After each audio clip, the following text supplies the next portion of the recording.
सवार के आई हा जान पेड़ के सूट प्यार के सूट प्यार सज सवार के आई हा जान पेड़ के सूट प्यार कोके मोला काते बोली हो हैप्पी न्यू ईयर जाना हो कोके मोला काते बोली हो हैप्पी न्यू ईयर।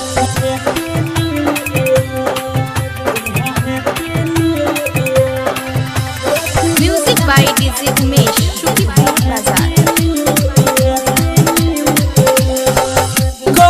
के बहाना आई हा हमारा से मिले तो बेल प्यार वाला फूल हमारा खिले फूल हमारा खिले हाँ के बहाना आई हा हमारा से मिले तो बेल प्यार वाला फूल हमारा खिले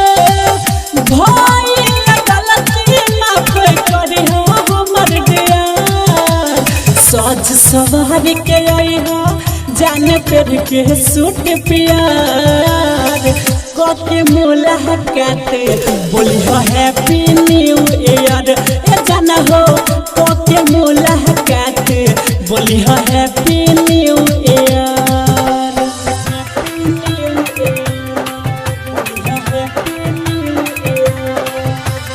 music by DJ Umesh Shukipur बाजार।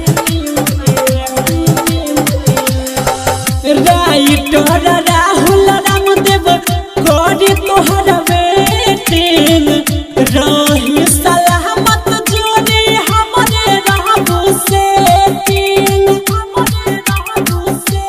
हाँ राइटर राहुल रामदेव करी तोहर वेटिंग रही सलामत जोड़ी हमरे रहबू सेटिंग दिल दीवाना फोटो करल तुसे सज सवार के आई हो जान पेड़ के सूट प्यार कोके मोला काते बोली हो हैप्पी न्यू ईयर जाना हो कोके मोला काते बोली हो हैप्पी न्यू ईयर। सज सवार के आई हा जान पेड़ के सूट प्यार के सूट प्यार सज सवार के आई हा जान पेड़ के सूट प्यार कोके मोला काते बोली हो हैप्पी न्यू ईयर